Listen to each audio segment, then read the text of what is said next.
I'm so thankful to our fan base. Boy, have they just been with us every step of the way since our staff got here all those years ago, and in my shifting over to the other chair. For us to sell out 3 years in a row is, I just really can't thank our fan base enough. And it just really is a wonderful part of who we are, who this program is. So big shout out to our fans. And I think looking at this year, it's probably one of the most interesting years we've had in a long, long time. We're the youngest we've been since 2012. I think there are some other young teams in the Big Ten. We are 9 out of 14 players are freshmen and sophomores, but everybody on our team has a new role. And it's complex in the sense when you look at our team, like we have Hannah, we have Kylie, and we have Taylor McCabe that are going to, play minutes. But Hannah has never yet in her 4 years been the sole focus. She's always had a pretty good Robin, right? In the couple of years ago when she was playing with Kate and Caitlin and all those, that set of people. And then last year we had the great Lucy Olson. Now we have a whole lot of great youth, but the one known commodity is Hannah Salke. So it'll be really interesting to watch. I know she'll step up to that challenge, but it's new. It'll be new for Kylie. Kylie is, that vet 6-year senior that has seen it all. Right? She's transferred. She's unfortunately had some adversity with an injury. She's sat, she's played. So that's so valuable with the team that's young, because we have a lot of great youth that are coming in with high expectations. But at the end of the day, those freshmen are still freshmen, no matter how highly decorated they are. And the portal transfers are great, but everybody's still learning a new system. So when I thought about this, it's so exciting, and it's so fun because we have a lot of different ways we can go. But I think the word, and I think I'm talking to myself here more than anybody else, is patience. I think we're planting a lot of seeds for this year, and we're going to be using a lot of water with that patience. And I think it's not only this year, but in everything that will come after this year. So I think when I look at our schedule, we have a really competitive non-con schedule. And I think, my goal is, as we morph into all these different roles, is to use that non-conference as a training, we always do. But I think you're going to see a lot in that non-conference. And my goal is by the time we hit that Big Ten season, that we're going to look a lot different then than I think we're going to look on October 30th. But the possibilities are so exciting. It's a really new year, and I know that the patience and the energy it takes to form a team, the team forming is always exciting, but it also takes a lot of energy, and I love the energy that my squad has. So with that, I'll open it up for questions. Yeah. David Eichel. Oh, sorry. No, sorry. David Eichel, HawkeyeInsider.com. Jan, I know there's always been a lot of talent in the Midwest, Iowa, all Iowa Tech, Minnesota, but you have a girl now from Dominican Republic, you have somebody from Alaska, Oregon, California, you have somebody coming in from California next year. I know you can't talk about her, but how have you been able over the last few years to still kind of focus on keeping the in-state talent, but really take the recruiting coast to coast, and how have you kind of kept the culture the way that you want it to be? Yeah, I think it's been just an interesting time frame for us, because the timing of how the Big Ten was expanding was in line with the Caitlin Clark era. So the Big Ten's expanding different places, and Caitlin is moving a needle. And all of a sudden, Iowa's on a lot of TVs. We're in a lot of news stories. And then the story wasn't just Caitlin. It became a little bit more about the others on the team. And then I think it really shined a light on what I'd like to think we've been doing here for a long, long time, which is playing in a really fun style of basketball with quality young women. And we've always started with that. And then if there was ever a time when, with the commitment of Addie Deal and others, if there was ever a time to keep broadening that, I thought it was the time to go for it with a more national angle. But I mean, I've learned some things over that. Like you can't just go all national, right? There's got to be some connections and some shared value sets on how a young woman wants to play or what she's most comfortable playing. If she has any interest in the Midwest or not. So sometimes we've chased a little bit too long, probably a lead that wasn't really ever going to be one, or be a Hawk. But I think we've learned, some of the best practices and not such good practices. But I think the timing was right to go for it, and we've hit it on some really quality people. But I'll never. Our core will always be the Midwest and certainly our state. Owen Sebring with KGAN. Hannah Stolke coming into her final year with Iowa. With the media, Hannah's always been pretty quiet, pretty soft-spoken, but coming into her final year with the Hawkeyes, have you really seen her step up in her vocal leadership and exerting her energy, personality a little bit more? Yeah, I think, it's a constant progression. Hannah's very much more comfortable just letting her play. Her play do her talking. So we're working on that. But I thought her Big Ten Media Day, it was fun to see her when we flew back. She was beaming. She actually used the word, that was fun. And I'd never heard her say media was fun before. Not like she didn't like it, but some kids are a little bit more at ease. That's just not a thing that's enjoyable for her. But she did a great job there. And I think she's really leaning into probably for the first year, really trying to get out of that comfort zone.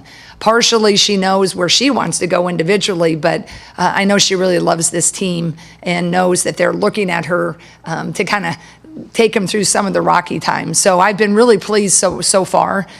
Certainly, everything, when you start playing games, that's where we all earn our medal, right? Chad Lice, Dakota Des Moines Register. Good morning, Jan.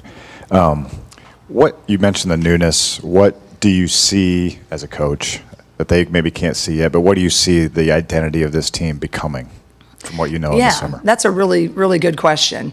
I would like to see this team, turn into one that has a really, we're going to play, we like to play fast, to continue to play fast, but that we can kind of get into a situation where they're passing that baton easily and quickly, and we're not having a lot of drop-offs in any way, shape, or form when we're doing that subbing. Not that there ever is, but that it would be great if we could, really get to where you could have a really big lineup and then you could have a smaller lineup and then you can kind of go a hybrid lineup. But we're ways from that. I think on paper it all looks really exciting. And it looks, wow, this is it's a deep team and we got all this versatility, and we do. But I think anybody who actually coaches or teaches, there is a learning curve that you cannot skip the steps.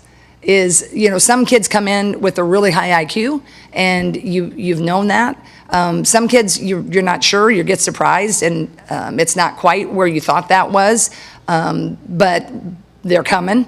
And so that's where I'm trying to, just continue to settle. But what I think we can get into is a team that can morph into, not just what the other team has and we can counter, but maybe we can do something where the opponents will have to counter. And we haven't really had that luxury, right? We've kind of been true to who we are because we haven't had the size. I have a little bit more size than I've ever had. I mean, we have 6'5" in Layla Hayes, a freshman. We have 6'4" in Ava Hayden. 6'5" traditional post, which I love. Ava, I love her type of post. It's a little bit hybrid. She can run. Both of them can run. And then you can add, Hannah at that 6'2" in that mix, right?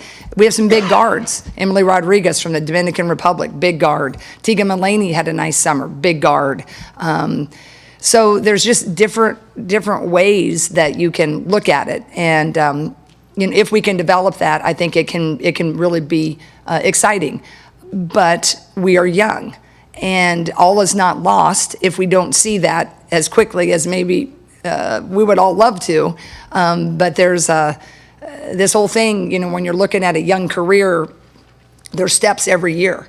And so I think, again, patience rules the days. I think the patience of the individuals themselves. I think patience of people in their camps. I think patience of, what we see. Everybody will tell you every day is just a step towards who you're going to be. And our job as coaches is to get us, as successful as we can be, as quickly as we can be, but you just can't skip the steps. Hi, Jan. Hey. Scott Hey, Dockerman Scott. with The Athletic. You've always had high outreach with this program, locally, regionally, with you, Lisa, all your athletes. But since you've really captured the public's attention a couple of years ago with Caitlin Clark, you've been able to to sustain it at a broader scale. In what ways have you been able to do that and sustain it? Because now you're talking about year 3 of sellouts, and you're 2 years removed from the Caitlin Clark phenomenon. I think that's a great question. I think, when someone else asked me that a little bit earlier, just off, a friend, I guess. And I think the key has been, I think the way that we play, the young women play with a lot of heart, and they play with a lot of joy. And I think it's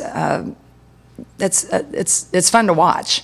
And it's also fun when you win, right? But I think the fan base is, they're with us, and I think they feel that. And I think if we look at anything in our lives that we're a part of, if you think of a club you might be a part of, a neighborhood you're a part of, or whatever, when you feel vested and you feel the folks that you're with feel vested, there's just kind of an ease to that get-together, right? If it's a monthly club, it's a weekly club, it's like you look forward to that club. And I just think the longevity that I've been able to have here, certainly that Lisa had here, is that we got this club. And, for the most part, through thick and thin, we're with each other in that club. And I think that's how I feel. Our success here is so hugely reliant on fans, because it makes it so much fun to win with them. It makes it, with your good fans, you can kind of tolerate that tough loss because they're pushing you through. So I think there's a genuine feel for most people. But along with that, obviously there's more spotlight and there's more critical thinkers in it too. But I think that has always been part of it. And I think our staff, my staff is awesome. We all really are like-minded, and we really want to have the experience for our young women be a great one. And I think that when you work that hard to really have each player in your team, even the ones that don't get in the game but want them to experience this, I think that's why that joy is evident. So I think that's why, but I guess you should probably ask some of the longtime season ticket holders why they keep sticking around. Hey, Jan. Yeah. John Sears, Hi, WHO John. TV. When you look at the expectations for this program, to the Caitlin years, they were kind of through the roof, but even in the following years, they've remained really high. Are those expectations something that you welcome? And do your players kind of feel that as well, that this program, there's kind of an expectation level that it's been built to? Yeah. I think anybody that gets into coaching, right, at the beginning, I remember, I thought of myself in the Caitlin era, of a young coach. When I came back from overseas, working with Lisa, like you just like, even when I signed, we're going to go to the Final Four. Everybody wants to go do that. And then it isn't until you get into the process of how difficult it is, right? If it was that easy, there'd be scads of teams going to the Final Four. But there's a reason why there's, a lot of, some of those, blue bloods. You think about, there's so many great coaches that have never gotten to go to a Final Four, assistants and heads. And so I feel really grateful for that. But as we've navigated this, certainly that's the goal. And I feel really blessed to be at the point in time now where those expectations are high, because we've all tasted it, right? The fan base has tasted it. It's fun to play deep. It's fun to go to those Final Fours. It is a different level of pressure. Lisa, she used that for our last year, certainly with the team, the Billie Jean King quote of, pressure is a privilege. And it certainly is. I'd rather have it than no one caring. But that's the trick, because you're chasing it. you're chasing greatness. I believe it was Mike Kalas that asked me that in my original opening press conference when I got the job. And it kind of can sound cliche, but I think that's what I do every day, and I want to become that. But when you're recruiting these kids, they do not yet know how hard it is. They have no clue how hard it is going to beat Ashland, because they've just seen it on TV. It looks so glamorous, and you recruit to this whole thing. But the trick is to get people to really understand the hard. And we want to be here. And if you want to be here at that level, then we all got to do things a lot differently than you've ever done them before. And that's the fun part, which we were always kind of trying to get to that point. And then when we broke through with the Caitlin era, you wish you could just be a pro team and kind of keep that philosophy and that mindset with all those people. They'd been there and they knew the standard, and they could be like, hey, this is what you got to do. We can't take that possession off. And so that's the fun part, but the challenging part, because everybody on our team wants that right now. But the understanding is beginning of like, holy cow, we got to go this hard. I got to do this rep again? Yeah, we do. We're probably going to do it about 6,000 more times before we open up, But yes, I welcome that, and it's a privilege truly to be here at this time. And now I'm just trying to hold the standard and then some. Hey, Hi, Jan. Jeff. Jan. Oh yeah, back here we go. One more here, and then I'll go to Jeff. Corey Braddock from the Hawkeye of Hey, the Corey, Storm. yeah.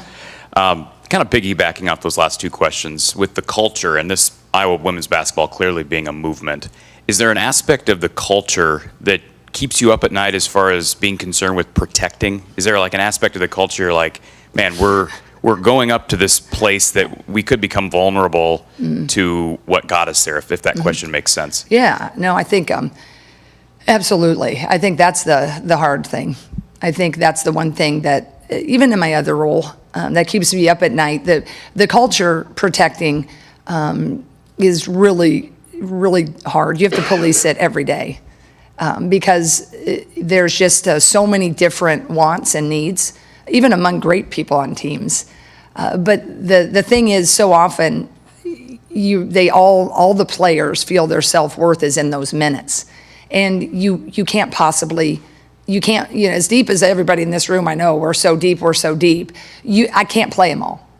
And, and that's part of the deal. You're going to critique that we're not deep, we're not playing. I get it. But you can't get a rhythm, and you can't really always be as deep and give people as many minutes as they want. And so that can be a challenge to the culture, right? Because it's like you have to get everybody to buy into those roles. But I think the thing that's hard, and every coach will tell you right now, is the era of which we're in, right? There's just for a person like myself who got into coaching for more, transformational. I love the relationships. I'm paid to win. I'm chasing rings, definitely. That's my goal. But I really love the coffees I have with my players. I love, and I still carve them in. It's harder sometimes when you're overseeing it, but I think that's what makes coaching and teaching so special, is the relationships. And so in this era, it's definitely more transactional. You all know it. It's portal, it's rev share, it's this, it's that. And so to remain true to who we are, I think a lot of us in coaching, it's a challenge, because everybody has camps. They're coming in and they're coming in and wanting to see things for their individual, and it's a whole new era. But I'm glad. I think we're doing a good job with it. But it is hard, and I just feel bad when I disappoint people. I can't get them in games because they work their tail off. And every one of them deserves to be interviewed by you guys, but it is the way of the world. And that's probably the thing that keeps me up at night, is just, I wish I had 89,000 minutes in a game. Jeff Linder, Cedar Rapids Gazette, and I'm kind of going to piggyback off that. There are only 200 minutes in a game. Yep. I think Lisa said a few years ago that she had players write down the number of minutes that they thought that they should play. Do you still do that? And what does the rotation kind of look like right now? Ironically, I was going to maybe do that at some point, depending as we roll here.